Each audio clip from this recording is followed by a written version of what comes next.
Hello, hello. I'm excited. I love this program. And we don't run it as often as I like. I'm going to let people start rolling on. Uh, and I've been just looking at my own notes. I didn't even dive into the page yet. And I'm going to talk first before I get to any of these questions or comments.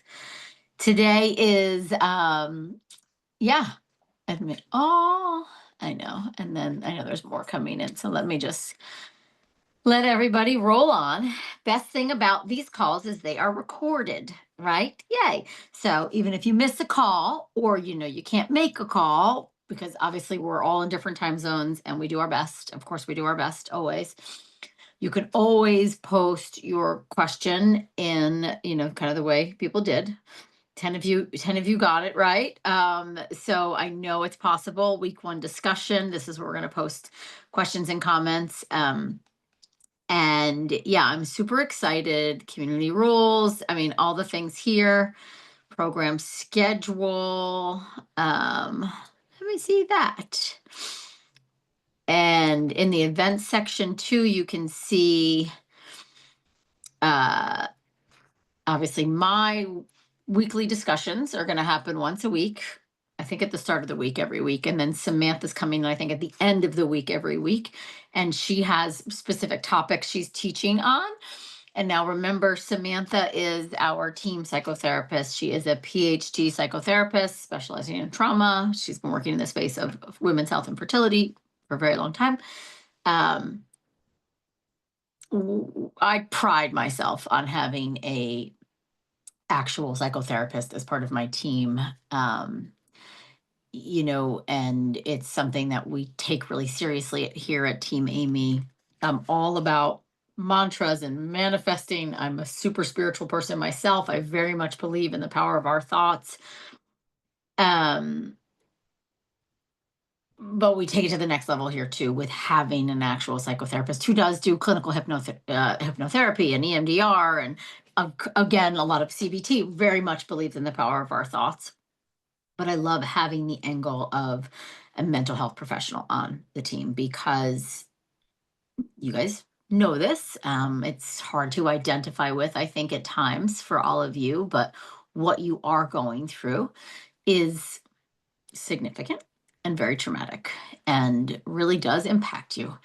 And some of you have been at this for years and it's hard. It's so hard. And between losses, other losses of, embryos, losses of babies and miscarriages, losses of just not getting pregnant or not having success or having failed IVF cycles, right? That is just so much and so heavy. And so much of the time and out there, and I think what everyone wants more of and, wants to know about the most is diet and supplements and how should I exercise and how should I do this? And this piece is hard. This is hard to be to have a formula for, right? It's also really hard to be really honest with ourselves because it's so deeply painful and it's such a deep, deep wound. And so, as much pain as you guys are in, I love teaching on this because it's the piece that I do think is the most important, and you guys know I say it a lot. And I'll say it, till the cows come home, and I'm gonna put on my blue light glasses. Ugh, these are not, should I wear these? To give everybody a laugh. Do you want me to teach in these today? These are not my blue light glasses. Oh. My mom gave me these sunglasses. She's so funny. Let me just find them and then we're gonna get into them. Here they are. Put these ones on, they're fun. Uh, just, I think this part is some of the most important work to be done, and it's the hardest work to do. So I really want to give you all such thanks and credit, and I want you to give yourself thanks and credit for being here. And The enrollment, it's fascinating to me. The enrollment for a program like this is half of what we would see for the fertility reboot. Um, and it's not because there's not a reach or a demand. I think it's firm, like I strongly believe it's because so many people don't want to look at this. It's too painful to look at.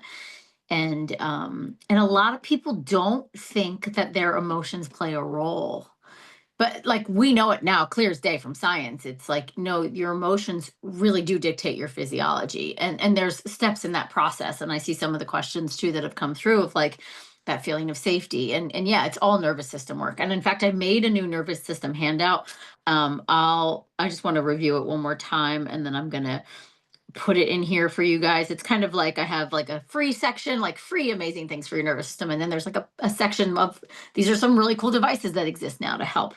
Um, but I meant to email Jackie about it the other day and I forgot. So that'll go up by the end of today in here. So I have lots of notes and I was kind of all over the place. So let me see if I can gather myself. So I know today is day one. And so just real quick recap. You're getting a weekly lesson every week from me. That's in the member site. There's also a meditation. That's members.aimeerup.com. If you forget the password, just put in your email that you signed up for the course with and hit lost password, and you will get a new one sent to you. The lessons, those are old recordings. You'll see. I think I'm 8 years younger. Or maybe no, James was maybe. I mean, I might be 7 years younger. It's intentional that I didn't redo them because I've watched them, and I watch them before we run the program every time, and I always am like, no, I still think they're solid, and I actually like that it's kind of like a different version of me, a younger version of me. I was really deep into my spiritual work though at that time in my life. I needed it for me. I was going through a really challenging time that I wasn't open with. Many of you learned about that years later, but I wasn't open about what I was going through at that time. And so I don't know. When I watch those videos, I see a version of myself that was like so deep in the work, and I think that's why I was teaching it. And so I love those video lessons, and I still think they're really important, and I always do watch them and review them. And then, and I also like that you're getting that. It's like this dichotomy. You're getting that, and then you're getting this like wiser, older person who's also been through lots of her own things, right? That version of me hadn't yet had my miscarriage, hadn't yet, gone through some things that I've gone through. But so yeah, you'll have that week one lesson. I digress. The week one lesson, you're going to get daily emails just Monday through Friday with assignments, and you do you. We are not here to overwhelm. If you miss a day, fine. Just do that assignment another day. If the assignment is too hard emotionally or feels overwhelming, don't do it. You get to save. I would, if I were you, I would create a folder in my inbox and save every email into that folder so that you can review them at a later date. I would, keep these, the video lessons, you'll have access to the member site. And, come back and revisit this stuff. So week one, the way, again, I've kept it this way for years. Your fertility is an extension of your health. And, I said this week is all about owning the fact that the mental, emotional, spiritual aspects of your health are just as important as nutritional, physical ones. What I've wrote for myself in these notes, because also, mind you, now I have all the content from Body Belief, and now I'm revamping Yes, You Can Get Pregnant. Obviously, a lot more research has come out around nervous system, around the emotions, the emotional health, and how it impacts our hormones and our nervous system and the impact on hormones. But so one thing I wanted to say is like, yes, your fertility is an extension of your health, and your health is dictated by what you believe and by your thoughts, right? And we know this, again, your thoughts, there's been a lot of psychological experiments around this. Your thoughts dictate your behavior, and your behavior dictates your health. And your fertility is a part of your health, right? It's not, I think there's this side of Western medicine, which I do believe or allopathic medicine is evolving, but still bulk of it is, no, your fertility is just your age and your AMH and your FSH, and that's it. We know that that's not true. Well, I for certain know it's not true. I don't believe it on any part of my core. You might still believe it in little nooks and crannies somewhere, or you might still have that age guy barking at you, but you're too old, so it doesn't really matter what your thoughts are because you're too old and all your eggs are bad, right? You might still have that. Fine, that's okay. Well, I don't need it to go away. I'm very much a realist about thoughts and beliefs. I'm also, and I'm going to get into mantras in a second too. I'm also a realist about mantras, but and it's not an all or nothing rule. It's more like a 70-30, even a 60-40 rule. I just want you in the space of, and not even not believing that like barking noise, softening it more than you're listening to it. So even, day one assignment, right? The acknowledgement journal. The most important piece ever, I think, is we have to acknowledge we we are no longer allowed to just numbly go along with our life, unconsciously go along with our life. No, that's out. Out with the old and with the new. The new version of you who is here right now, and I'm so proud of you and I'm so grateful for you, is aware. She's aware of her thoughts. She's aware of the record in her head. And she doesn't have to stop it or even turn it off, maybe turn down the volume a little bit. The biggest thing I want you to do right now is just acknowledge it, like, oh, that's an interesting thought. And also just begin to question it. Do I know that to be true? Is that an absolute truth? Do I know for certain that a woman 43, 44, 45, 46, 47, 7 miscarriages, 3 miscarriages, 5 failed IVFs, FSH of X, AMH of X, for certain, do I know for certain that this woman, that woman out there, and this woman in here, can absolutely not get pregnant? No. Does my past absolutely define my future? No. Right. So I want it to become more this like kind of like this macro view, almost like there's a version of you that's, sitting here and having her thoughts and and questioning things. And Vina, what I'm going to have us do is, if you have a question, Vina, if you don't mind, bring it to the actual Q&A that's on the Mighty Networks page for today. It'll just be easier for me. I'm just going to also make sure everyone's muted. I just heard someone unmute. And then I promise I'll go through all the questions. It'd just be easier for me. And then I can try to get to chat, but then chat starts to get out of hand and then I lose my track, blah, blah, blah, blah, blah. But so almost this, I would love for us, maybe we imagine that right now, of like, there's this higher level version of me. She's above me. And this might be out there for some of you guys, but bear with me. And she's looking at me like from the macro, like this larger scale, and seeing me kind of in my thoughts, and almost like the way you would maybe picture a younger version of yourself. And when you look back now and you kind of think, oh, I wish I could have told her this or that, or kind of what you know now versus then. Like, but if you can picture that now for you now, like what would your future self? I'm going to assume that future self is you on the other side of this journey with your beloved baby. What would she tell me? Or even what would she witness of me right now? Would she witness my pain? Would she witness the burdens? Would she witness the racing thoughts and the belief systems that are getting in her way? And that's it right now. That's it. Witnessing, acknowledging, And if you've been here a while and then this is work that's not unfamiliar to you, what would she say to me? How would she guide me? How would she advise me? Or could she just give me a hug, right? Almost just seeing this side of you that, like, of course needs understanding and of course needs hearing, but then also a part of you that's caught in the trap of this trauma. And that's not your fault. It's nobody's fault.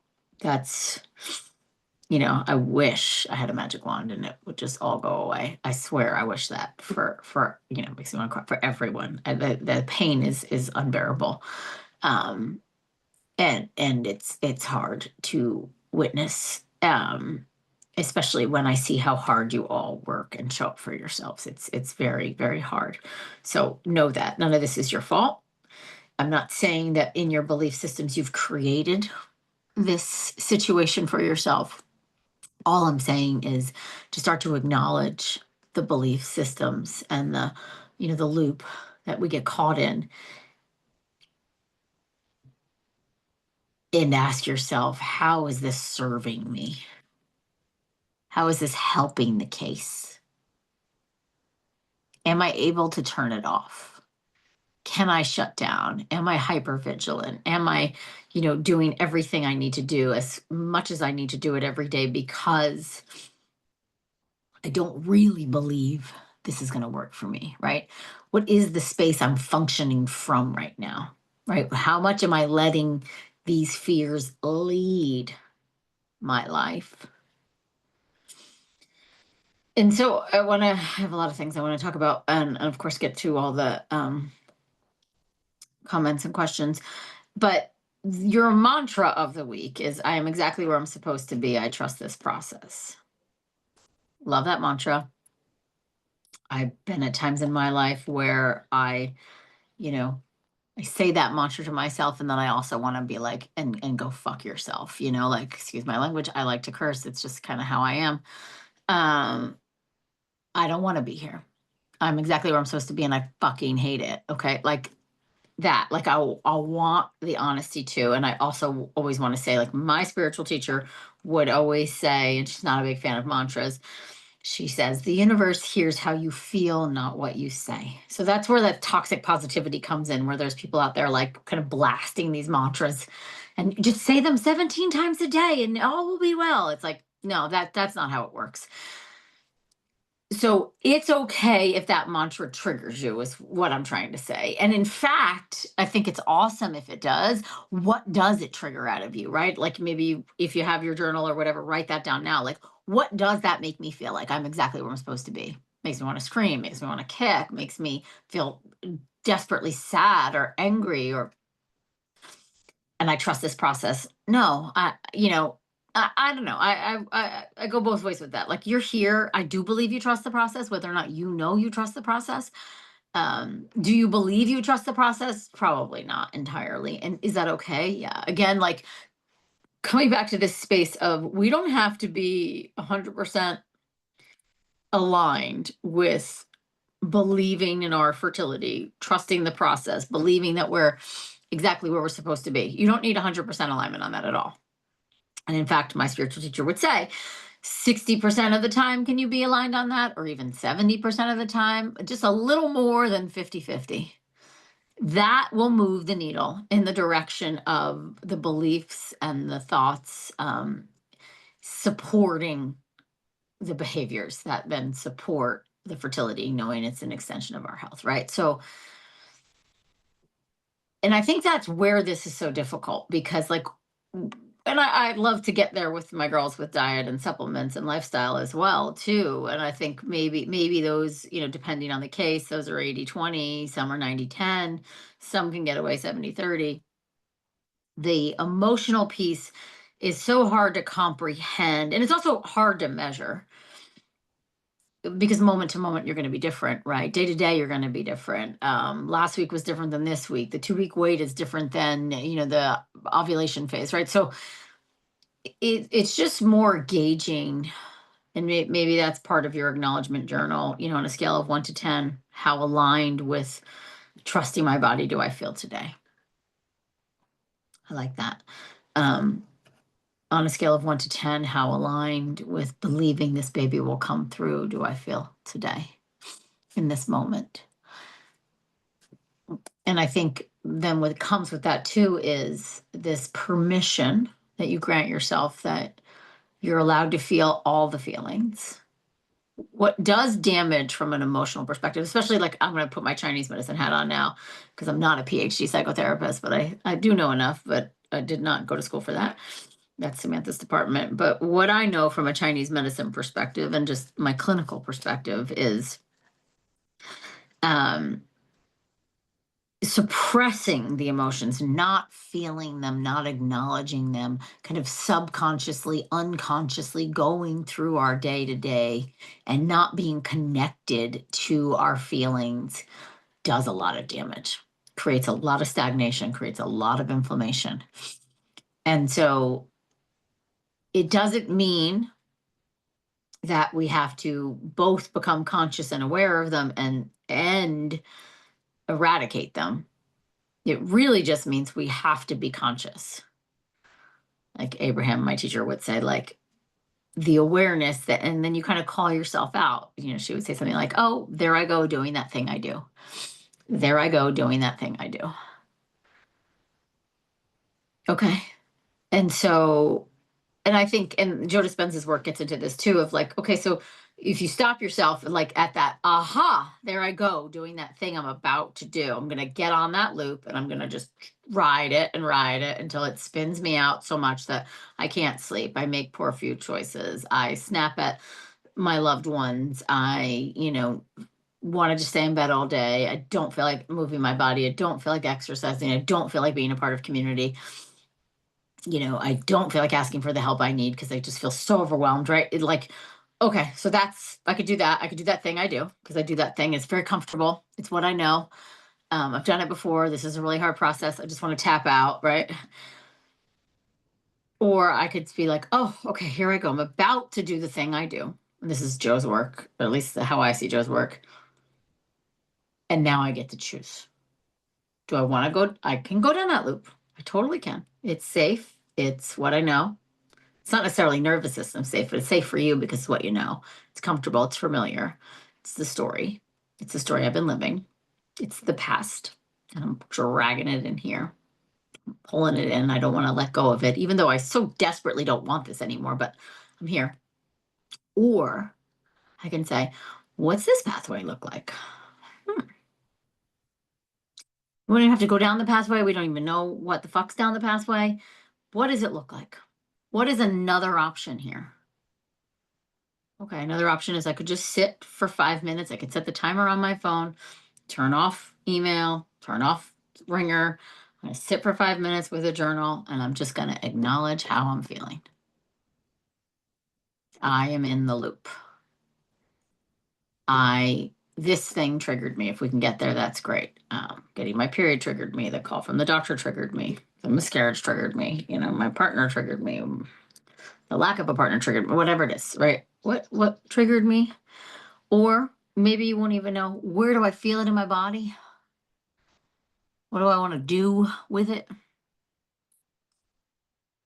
And just taking those 5 minutes, acknowledging it may not change the outcome. You may still choose the loop that's comfortable and familiar and spins you out. But at least you paused, right? It's the power of the pause. Someone said that. Pause instead of just react. Pause. And then if we get kind of really technical, that pause is the game changer for your nervous system, the absolute game changer. It's rather than in that constant loop that's fight or flight, fight or flight, fight or flight, like just surviving, just surviving, just surviving. It's like, oh, I have a little control here. I'm not just surviving. I have a little control. I'm not just surviving. Okay. And then I'm going to plan my reaction, right? Plan my response. So back to the mantra. I'm exactly where I'm supposed to be. I trust this process. again, if you're with your journals, it might be powerful to write that out. I am exactly where I'm supposed to be. I trust this process. And then put a big X through it. If you feel like dropping an F-bomb like I do, it could be like, fuck this process, man. I'm over this process. I don't want to be here anymore. It's like, be really honest with yourself. Because I do think the honesty helps us kind of get to that root. Another thing that I wrote that comes from one of my teachers, and I can't remember exactly who. It's not Abraham, though. It's, anyway, it's fine. Until what is okay with you, it cannot improve. Until what is okay with you, it cannot improve.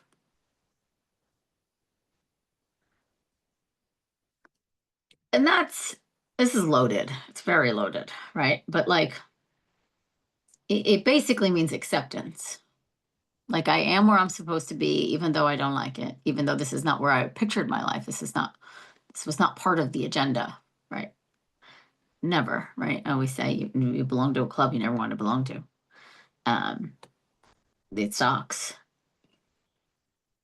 So we're not saying like it's okay with me, like, yay, I'm so excited. It's more, I'm here. No.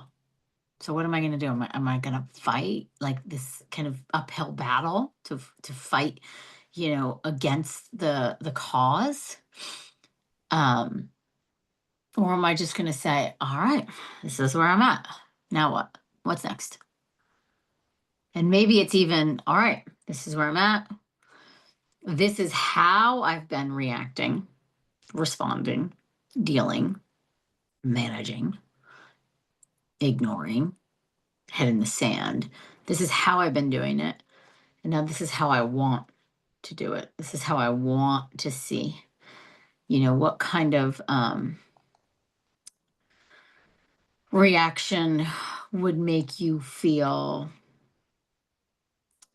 proud of yourself. Or like, even tomorrow's homework is like, I want you to contemplate the areas of your life where you feel fearless or just assume certain things, like, where it's automatic. Like, that's just easy for me. That's just easy. Like, I have that on autopilot. It's easy. It doesn't feel hard. It doesn't feel scary. It just feels easy. Some of you it's cooking. Some of you it's your relationship. Some of you it's how you manage money. Some of you it's, your exercise routine.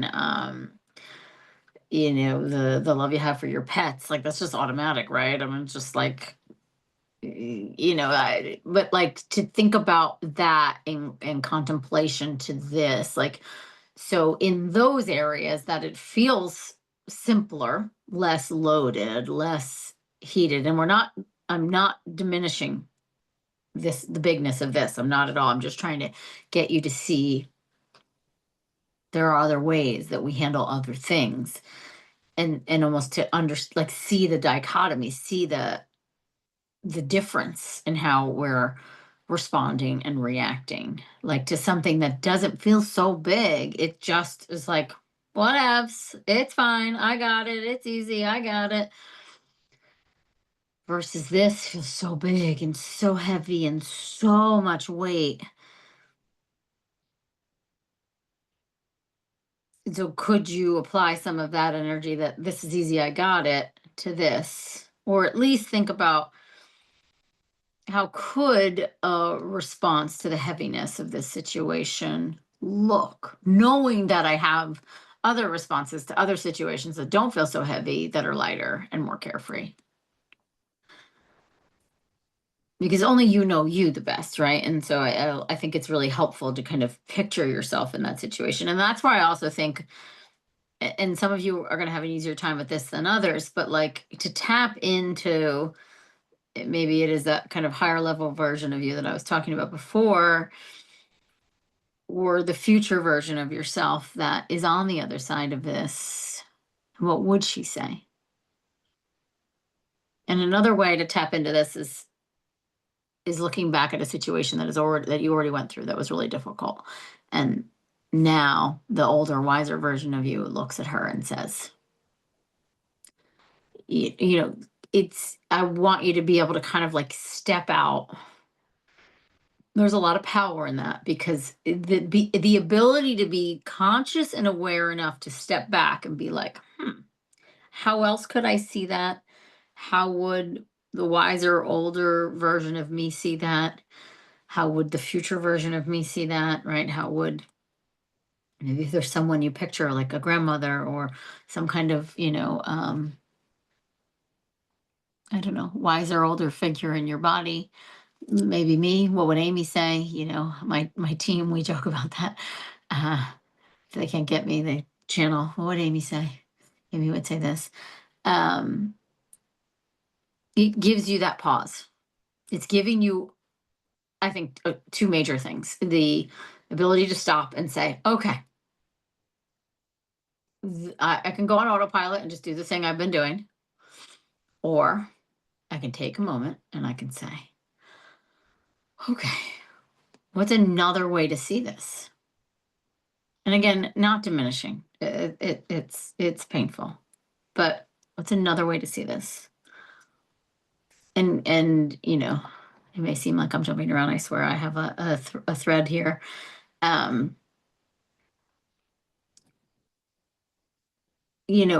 how can I be okay with what it is, with where I'm at? Maybe the only way right now is to know and listen to your heart that you're going to get to the other side of this, or to feel held and heard and seen and understood, or to advocate for yourself, to ask for more support, right? So, but I think it's important that we could all write that out. Until what is okay with me, I'll write it in the first person, it cannot improve. And then I think even more is then what is? So what is? I'm having a hard time here, right? And what is, I'm believing this about my fertility outcomes. I'm believing this about my age. I'm believing this about my health. I'm believing this. Because at the end of the day, a belief, I'm gonna get into this in body belief, is just a thought you keep thinking. And then you look for social proof of it. It's a psychological experiment within your own mind. Again, not diminishing you or your belief systems, but that's all it is. Someone planted a seed somewhere, you latched onto it, and now you look for it everywhere so that you can say, and see, and see, and see, I told you, and see, and see. So I can have this belief that I'm latched onto, but that does mean I can bring in other beliefs, right? And the interesting thing that we also now know from psychological studies is mental health research. We have 80,000 thoughts a day. No, yeah, 50,000 thoughts a day. And 80 to 90% of them are the exact same. So we're just spending our whole day thinking the things we think. And then reacting. Most of the time, most of us react instead of respond. Most of us don't have time for that pause, reacting to them, and then doing the same things, behaving a certain way because of what we believe. And then that behavior is leading to the present moment. And again, not to say you're at fault, but more to say, what's driving this, right? What am I letting lead my life? I think it's that. It's more this bigger question of like, wow, okay, if I'm continuous having the same thoughts and I'm caught in this loop, can I soften the thought? It doesn't mean eradicate. Can I soften the thought? Can I honor it? That's a legitimate thought. It's logical. I understand your fear. You honor it with yourself. I understand how you feel. This is hard. This is your hardest hard. This is really challenging. But are there other ways? Are there other ways I could see it, could react, could respond? And the answer is yes. So I just want to read a couple of things. This is about awareness and present mindset, no judgment, taking control back of your mind. Don't ignore or push down. I'm sad because of X. I, am mad because of X. And then eventually, my goal over these next 30 days is to have you get to a place where you can be present in your life and enjoy things. Because right now, I feel like this takes up a lot of space and it's not the happiest of moments. And so you're existing in a space that feels heavy and burdened and scary and uncertain. And I'd love, and not to like compartmentalize in an unhealthy way, but I'd love to be able to be like, okay, I'm going to put on my fertility hat now and I'm going to focus on these things at hand, right? I'm going to take that hat off and leave it over here and I'm going to go over here and be in the other parts of my life that maybe light me up and bring me joy. And so I know there were some questions around this, so maybe I'll get to the questions instead. Yeah, so one thing I wanted to write too, affirmations are fighting thoughts. So usually we're trying to affirm our way around a fear versus look at the fear, acknowledge the fear, and like let it soften. A lot of times affirmations and mantras are kind of like covering the fear, pushing it down. That's not what we want, right? We want, okay, what is the fear? What is the intensity? And how can I shift perception? So this isn't about repeating mantras and affirmations all day long. It's about owning them. It's about witnessing where you are, finding a way to be okay with it, and then deliberately, that's the key word, deliberately shifting your focus to something that feels better. People keep, I don't know if you keep getting bumped out or what's going on.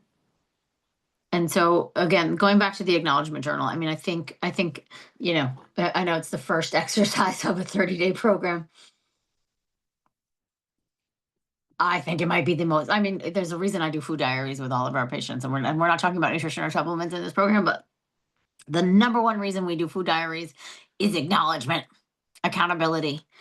Um, and it helps us connect dots. But like same for you, it helps you connect dots in this way of like, okay, I'm gonna write it down. I'm gonna write it down. I'm gonna be aware of it. This is the same thing. This is the food diary for your thoughts. It's the same thing. And then you start to see, oh, and when I do that, then I have maybe a bad night's sleep or my stomach hurts or, you know, I have such bad anxiety that the only thing that'll calm me down is, you know, I don't know, whatever it is that calms you down. Instead of, you know, and again, that's typically a habitual thing. Glass of wine, something sweet, you know, a show to numb out, which those things are fine in moderation. Of course they are. But it's like it's getting to the why behind the choice is really what I want us to be here for, right? It's this acknowledgement piece. Okay, let me go into these, and I know more will come as we talk. Okay, Farah, I'm really excited about this program because I'm starting to realize how much I've been neglecting my mental health. Lately, I've been feeling so much tension. I wake up already stressed, my mind racing to the worst case scenarios, and I find it hard to let go of control. I know I'm carrying pain and fear that I'm ready to release, and I'm hopeful that this space will help me begin to do that. One thing I've been struggling with is waking up with this deep sense of dread, like I'm already overwhelmed by the day before it even begins. I hate that feeling. What do you suggest we do in those first moments of the morning to shift that energy? Yeah, I think this is like, you know, you guys know me well enough now that like I see everything in like columns and the way I write things out. I would do like a compare contrast kind of thing. Like, or my good friend Leah, who's also a trauma PhD psychotherapist, I tend to surround myself with these mental health people. She says that, you know, we always give ourselves, we don't really give ourselves permission. We just always allow ourselves to spend a lot of time in the worry and the dread. So now it's a conscious effort to spend 5-10 minutes worrying and dreading. And then you have to spend the same amount of time dreaming and hoping and wishing. So what I would do here, you know, and if I would just say, okay, I want us to get really clear on what it is we're dreading about the day. List it out. I dread focusing on 80 grams of protein. I don't know, what I need to eat. I dread, I know a bit about your case, like whether or not my bowel movement's going to be easy. I dread, whatever it is. Um, okay. And then what are one or two things that you could look forward to today? So I think I would shift that. I also love the idea of just like waking up in the morning, and I do this, it's like subconscious at this point, but like I just try to find like a few things to like milk, as Abraham would say, but like I'll just be like, oh God, this bed is so cozy, or this pillow is so comfortable, or like if the dog's in the bed, like, oh, he's just so furry and cute, and I just this morning my husband and I were awake at the same exact time, which is not always the case. And so we like had a little smooch, and it was just so like, I just want to milk this situation. And so I try to do that. I also, I think there's power in that. I think there's power in like taking time, washing your face and brushing your teeth, and like really just like feeling, um, whatever, feeling yourself, like massage in your facial oil or brush your teeth, or if you floss in the morning or whatever, like really versus the rush, rush, rush. Can I milk any of these experiences and like take my time? I really love slow mornings where I can have my tea and I can just like stare at the sun, and but I also know, I the idea of trying to fit it all in, that all the things you have to do in the morning, and also not look at your phone for the first hour, because that's what Amy said, right? It's a lot. So I would get tapped into what is behind the dread. What is the dread? What does it feel like? Where is it in your body? What do you think of when you think of it? Like, oh, that I just don't want to do that. Um, and it might be then something that, we have to unpack more. Okay, how can we shift that? Because maybe there's too many things going on. Maybe there's too many to-dos that you've been given, Farah's in our FFP program. So, I will take some responsibility for that. Maybe we've given you too many things. Maybe we need to par them back. Maybe we need to trade out one dread thing for one light up thing, right? And kind of that. But the first thing is we have to, like, you're doing that, you're acknowledging it, you're in touch with it. Bravo. Now what? And another question I'll ask clients all the time is, if you knew for certain baby was coming by the end of 2025, what would you stop doing right now? You're done. I'm done with that fucking thing. I'm done with it. I don't want to do it anymore. I hate it. Maybe it's testing your hormones. Maybe it's, I don't know what it is, like I'm just done. I don't want to do that anymore. Okay. So let's try to massage that, can we take a break from that? Can we step back? Can we turn that volume down from a 95 to a 75, that kind of thing? Like, where can we, or can we just do that thing 3 times a week instead of 5 times a week, or 8 times a week, 7 times a week? How do we start to shift out of that? And then also, like, dig a little deeper. What is at the root of the dread? The fear that I'm going to do all these things and it's still not going to work. Maybe. I have heard that a woman must feel safe to be conceived.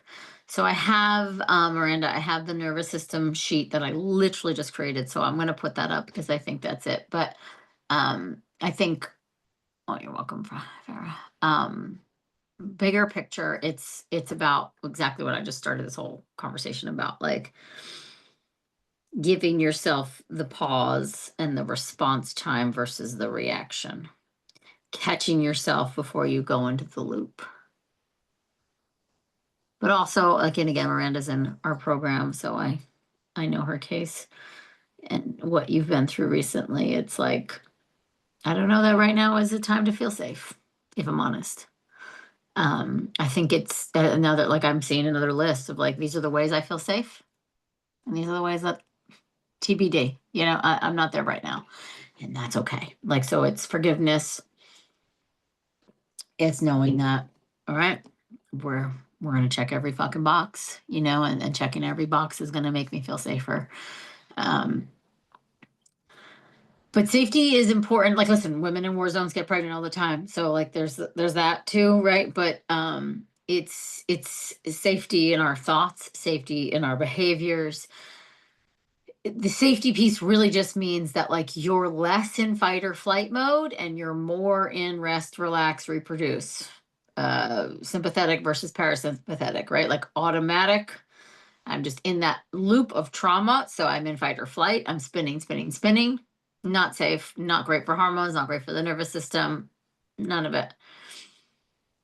I'm over here. I'm starting to trust the process. I'm going to lean into more of the things I can do to create a sense of safety for me. Like I think safety is also like, okay, nutritional status. Am I getting enough? Am I sleeping enough? Am I, interacting in community enough? Like that, it also creates a sense of safety. So, some of the things on like the nervous system checklist that I have that I will upload, I just want to review it one time before I do. And I said this to one of our girls who I think is here too, of like, I just want you to put on a fun song before you get in the shower and sing in the shower every morning.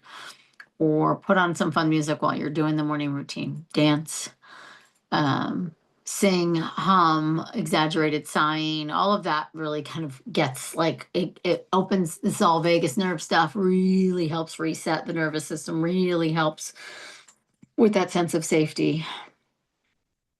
But I think also, um, you know, knowing about, your recent loss, it's like, I think you have to acknowledge the fear and the unsafety in that.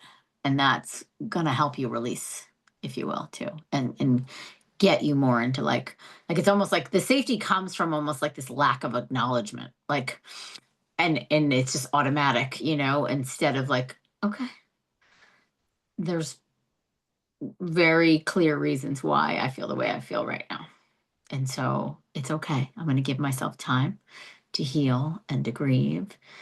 That creates a sense of safety. It's like acknowledgement of how you feel creates the safety. I feel my childhood trauma is a major cause for my constant fight or flight response. So many of us, right? That's the hypervigilant person in us. I've done talk therapy for almost a decade, but felt tons of progress with Coach Samantha's hypnotherapy for fertility. But now I feel like my triggers are much deeper than our fertility journey trauma. What should I focus on to rewire my childhood trauma reactions? Um, and again, like I'm not the psychotherapist here, but what I would say is like,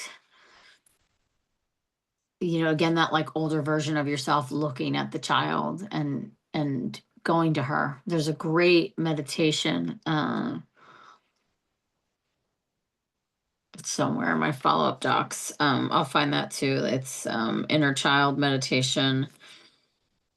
But you're going to that younger version of yourself and you're sitting with her and you're talking to her and you're showing her all the ways you've created safety in your life and all the things to look forward to. And, and you go in and help her rewire, basically. You could write a letter to her. You could draw a picture of like what it looked like as a child of trauma, like almost like if you could get that picture out. And then what would it look like to be kind of free of that trauma? Still that same version of the child, or you could envision it. Uh, but I think that's where the rewiring is like, okay, that was then, this is now. Like my past doesn't have to be my present or my future. And, and in talking yourself through of like, this is, it's safe for me to let that go now. And I think honor it, and she was traumatized because of X, Y, and Z. And now are those threats still real and present? That kind of thing. What did I do to protect myself from those threats and how are they different now? Um, Thank you so much for putting together this program. I signed up as soon as I heard about it because it's exactly what I need to rebuild my belief in myself and my fertility. I feel very positively about my ability to get pregnant, but it all goes out the window whenever I go to see a fertility doctor. Yes.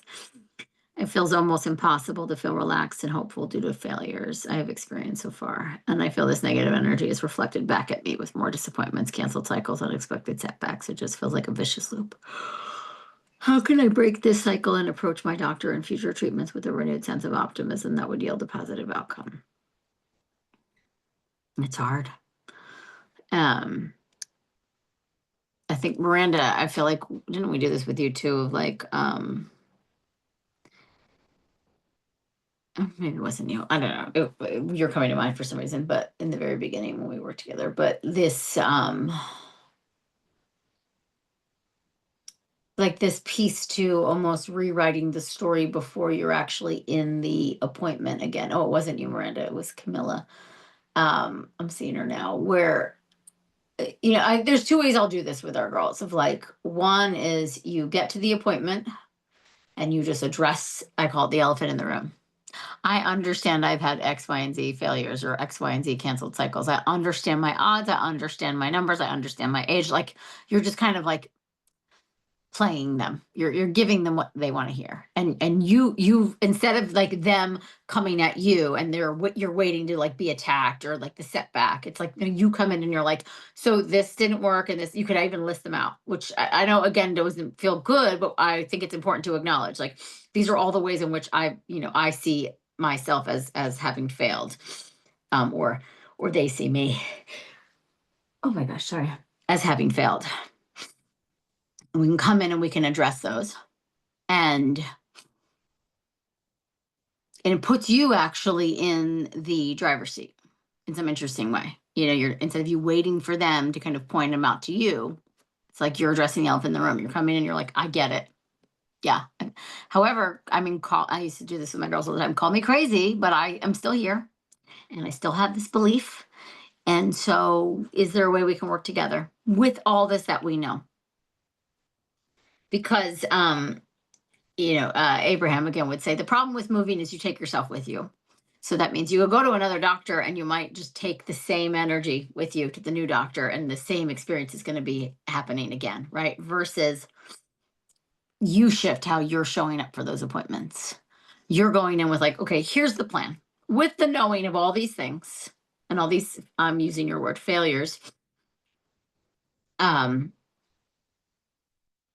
can we move forward? What would you recommend? So it's like you are because I think half the time they just want to know that you know what they think they know. You know what I mean? And so we can play the game a little bit and maybe you write it out. Another thing that, this is different, but it works for challenging relationships, I think, nonetheless, whether it's a family member or a doctor. Before you go to the appointment, you list out like 5 to 10 things that you like about this doctor or the clinic or their energy or the things that they handled well when they did handle things well. And we don't get too hooked on the old memories of the bad because right, we're pulling that past right into our present. So let's shift the focus. What are some of the ways in which I like this doctor? What are some of the ways in which I think he or she is workable, or he or she is giving me a shot, or he or she is willing to try something different? So those might be two ways. But I do think the deeper work for you is my past doesn't define my present or my future. Because I do believe I can change. I do believe I can shift. I do believe I can improve. Otherwise, I wouldn't be here. I do believe we can try something different and expect a different result. I don't believe we can keep trying the same thing and expect a different result. I do believe we have to change. We have to shift. And with those changes and shifts, I do believe it'll open me up to more opportunity. So getting into that space. But I think in the bigger picture fertility doctor relationship piece is just acknowledging to them that you are like that elephant in the room. I understand this is how old I am. I understand this is how many IVFs I've done. I understand this is how it hasn't worked and this is how it hasn't worked. And it's almost like you're saying to them, okay, but we're in a relationship. So what can we do to move this forward successfully for both of us? Versus you're in the driver's seat, meaning the doctor, and I am just here, being abused by you. We're in this together.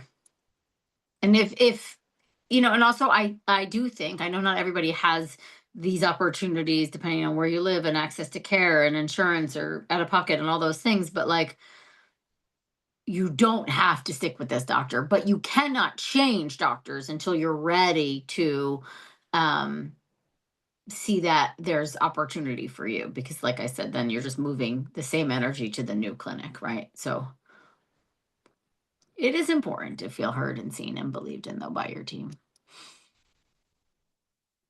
Samantha's hypnotherapy. Thank you, Miranda. This week's homework is to write down our thoughts. I have a hard time hearing my thoughts. I tend to feel in my body first, and putting into words is hard. I've been like that my whole life. Any tips? So maybe we like the tension. Maybe we start with the tension for you, Farah, of like, where am I feeling this tension?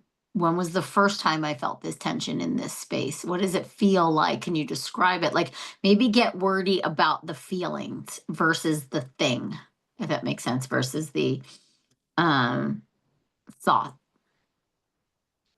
That's where I would start. Just start with what's comfortable, but that's a really good point to differentiate. Like, is it a thought or is it just a feeling? When was the first time I had it? Where in my body can I feel it? Like, if I could describe it in like taste, color, texture, how would I describe it? That's where I would start. And if I could put a word to it, what would the word be? And try not to choose tension, like frustration, anger, sadness, grief, um, not being heard, not feeling seen, not, feminine, masculine, like almost maybe there's like some defining characteristics around it. That's where I would go.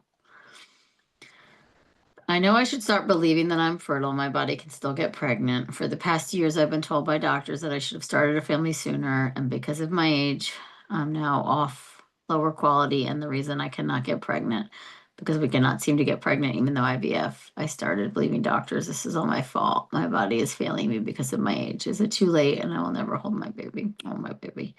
I'm sorry. I don't believe it's too late, especially knowing your age. So I think right here, like, I know I should start believing that I am fertile and my body can still get pregnant. That right there, I feel like is toxic positivity. That you're forced. Like I'm trying to affirm my way around this, but like the truth is, I have these deeper fears. So I think first we have to acknowledge all the fears, which you just did.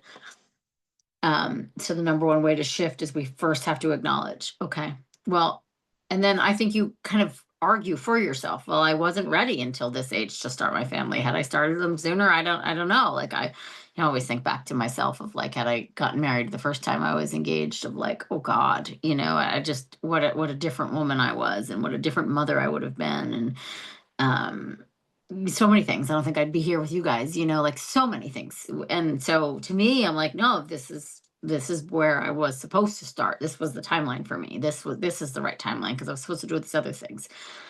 Like get on your own side for your timeline first. I think you have to instead of because it feels like too, you're probably trapped in a little bit of like, oh, shoulda, coulda, woulda, like regret, remorse. I always say for me too, of like, yeah, from 30 to 40, I wanted nothing more than to start a family and be a mother. I just hadn't met the right person and I just didn't feel it in my heart to force it or to go freeze my eggs or to do it on my own. It just didn't feel right for me. And so I honored that and I'm proud of that. Right. And so kind of going back to that piece and why your decisions were what they were. I think with the other things of like IVF and it not working, okay, well, same what I just said, um, to Neha, is that how I say your name? Neha? What I just said to her of like, okay, how can I get to this place where I'm talking with my doctors in the sense of like we're in a relationship together, right? I understand this has not gone well. X, Y, and Z hasn't worked. What can we try next time? What are we willing to look at differently? How can we do this? Like, I understand my age. We can't change that. Okay. Then that's what you say to them. To us, we understand, sure, physiology and biology and chronology are very different things. So you might be chronologically 43 years old, but you can definitely reduce inflammation, and the emotions play a huge part in inflammation, right? Nervous system work really impacts inflammation, which impacts aging and how we age. And so every 43-year-old ages differently. So why can't I be one of the ones that ages slower than the others, right? Um, and the truth is too of like,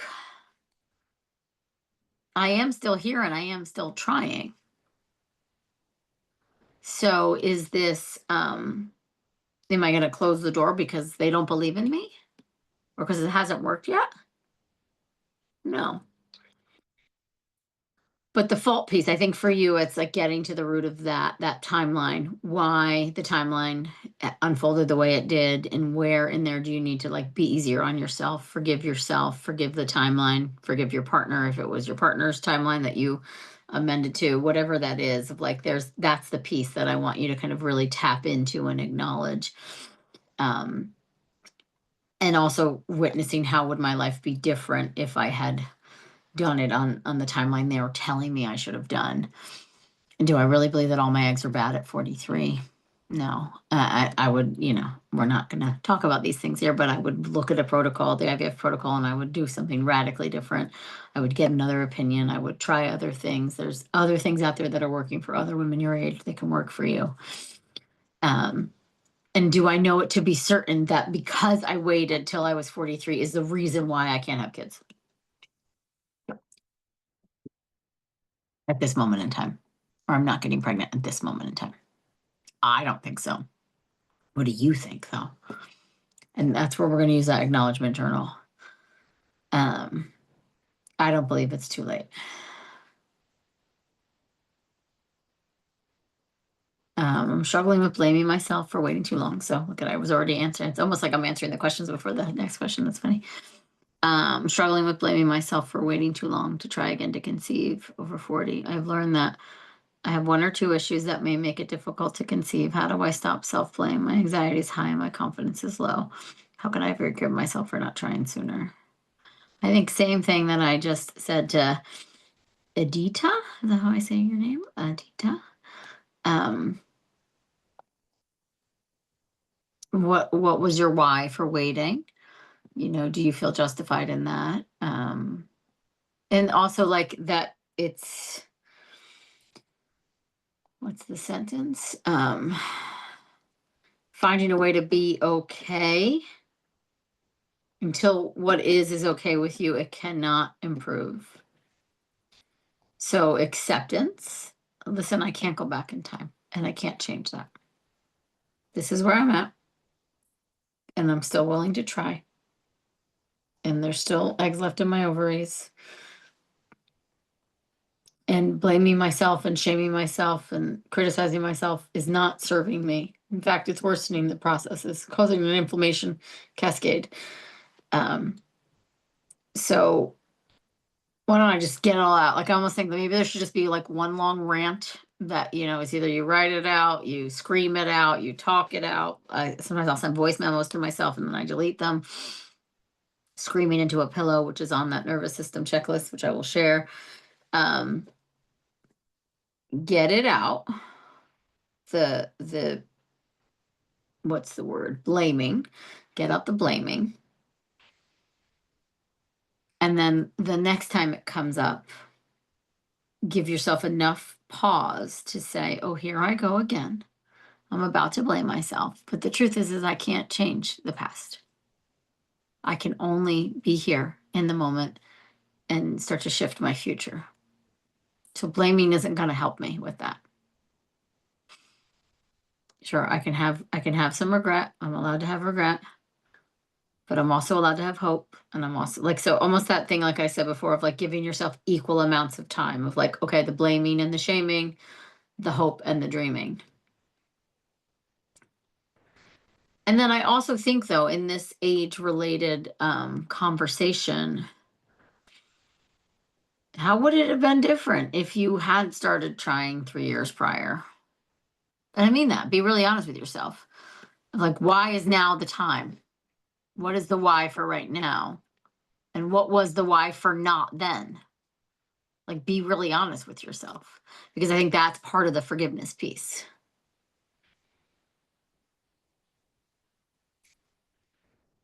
And then Farah, I feel like this, this is the same too of what I've just said to the others of like, I'm still struggling with the pain and fears left from my 2 miscarriages. How do I begin to process and let go of blame and fear? I think it's the same thing of like, we're doing the work now to understand the why. to get to the root of it, right? So I think there's like several ways to look at it of like, okay, I'm collecting more data, so I, have different outcomes when we get there again. Um, the blaming is holding me back and trapping me in my past. How does that make me feel? That's probably the tension right there, my love. I would guarantee you that's probably it. This tension is trapped in me. I'm holding on to this. And grief is hard. I think there's this thing about grief that's like once we're done grieving that the thing then that happened that hurt so bad like doesn't get airtime anymore in our life, or it almost like diminishes the thing,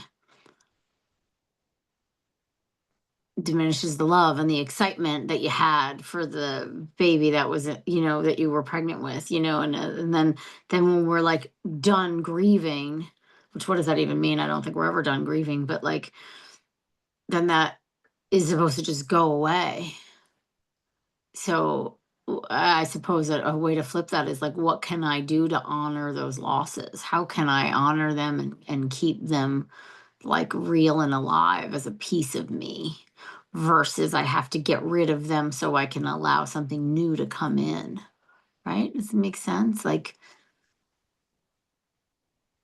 it's like I always say, hope and fear can coexist, right? Grief and love can coexist. And so can I still love those spirit babies as much as I love the new one coming through? Or, it's like, how do I keep that line of communication open with them? I think that's part of it, of like opening yourself back up to them versus feeling like I have to let go and process.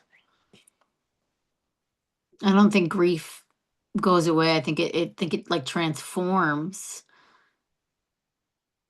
But maybe that's part of it, of reconnecting to the spirit of the children you lost,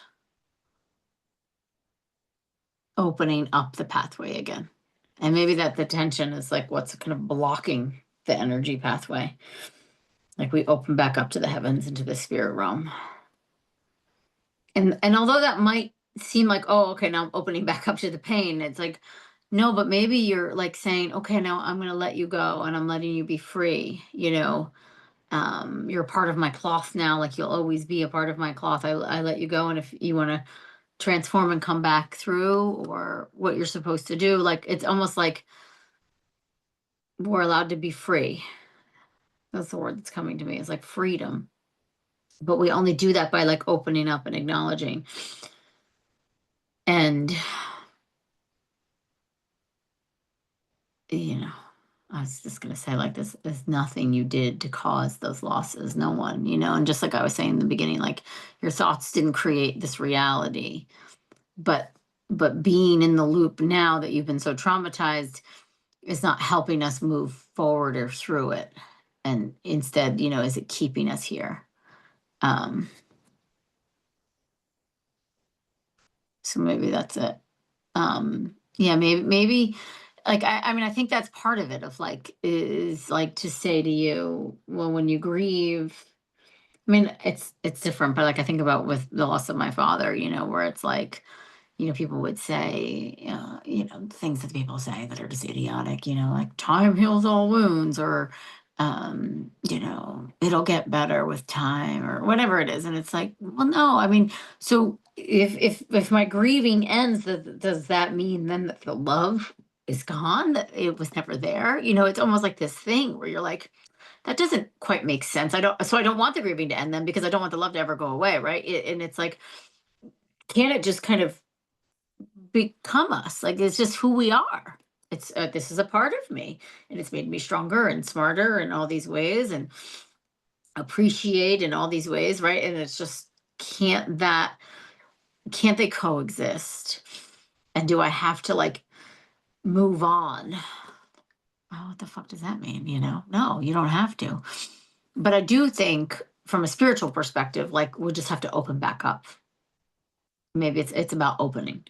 rather than closing and shutting, or fear of it happening again. So I just don't want it to happen, even though subconsciously, right? I don't know that I'm doing that, but like I'm so scared for it to happen again that I don't want it to happen. That's the Bao Ma in Chinese medicine. We start to close off this channel between the heart and the uterus because we're so scared now. And so it's about opening that back up. Ah, okay. And somehow it's 1:41. So yeah, I think I think this is going to be a good program, and I'm excited that we just had this conversation. And I want you to think about, again, going back to that mantra of the week. Right, I cut it. That's so funny. I cut it for myself. I'm exactly where I'm supposed to be, and I trust this process, even when I really want you to own the fact that like I don't always love that mantra. Another thing that I want to add in there is until I am okay with what is, it cannot improve. And I don't mean like until I love what is or until I'm so happy about what happened. Just like, all right, that happened. That sucks.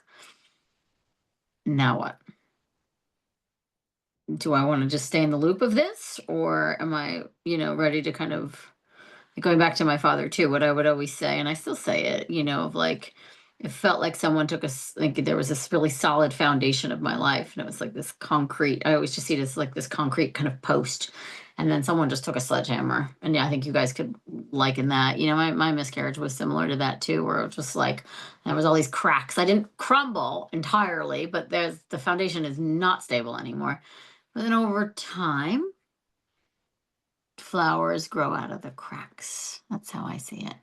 So it's a transformation versus a getting over or healing. I'm different now. I'm different. I'll never be the same. And I don't know, there's also beauty in that. Like, I think that then carries through to your relationships, to your future children. Like, you're showing up differently because of what life has done to you or has happened. And is that always a bad thing? So can I be okay with what is? Okay, I'm gonna go. I have a call in a few minutes. And yeah, we'll continue this next week. I'm looking forward to Samantha's work with you guys on Friday. The assignments, I'll be in the group. I'll be cruising through. I'll jump in where it feels good. And yeah, just have an open heart. Thank you.